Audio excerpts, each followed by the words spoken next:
வழக்கு விசாரணைகளை துரிதப்படுத்தும் நோக்கில் உச்சநீதிமன்றத்தில் இன்று முதல் புதிய விதிமுறைகள் அமலுக்கு வருகின்றன. உச்சநீதிமன்றத்தின் தலைமை நீதிபதியாக சூரியகாந்த் பொறுப்பேற்றுள்ள நிலையில் நீதிமன்ற நிர்வாகம் மற்றும் வழக்கு விசாரணைகளில் மிக முக்கிய மாற்றங்கள் கொண்டு வரப்பட்டுள்ளன.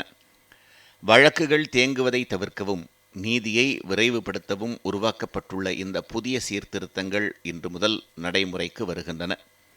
அதன்படி புதிய வழக்குகளை பட்டியலிட இனி நீதிபதிகள் முன்பு வாய்மொழியாக முறையிட வேண்டிய அவசியமில்லை. அவை தானாகவே பட்டியலிடப்படும். தனிநபர் சுதந்திரம் மற்றும் ஜாமீன் தொடர்பான மனுக்கள் தாக்கல் செய்யப்பட்டு குறைகள் சரி செய்யப்பட்ட 2 நாட்களுக்குள் தானாகவே விசாரணை பட்டியலில் சேர்க்கப்படும். மரண தண்டனை, கட்டிட இடிப்பு நடவடிக்கை போன்ற மிக அவசரமான வழக்குகளை மட்டும் காலை 10 மணி முதல் 10:30 மணி வரை குறிப்பிடலாம். இதில் மூத்த வழக்கறிஞர்கள் வாய்மொழியாக முறையிட தடை விதிக்கப்பட்டு இளைய வழக்கறிஞர்களுக்கு அந்த வாய்ப்பு வழங்கப்பட்டுள்ளது. நீதிமன்றங்களில் நீண்ட காலமாக நிலுவையில் உள்ள பழைய வழக்குகளை விரைவாக முடிக்கும் நோக்கில் இனி எக்காரணத்தை கொண்டும் அந்த வழக்குகளை ஒத்திவைக்க அனுமதி அளிக்கப்பட மாட்டாது என திட்டவட்டமாக தெரிவிக்கப்பட்டுள்ளது.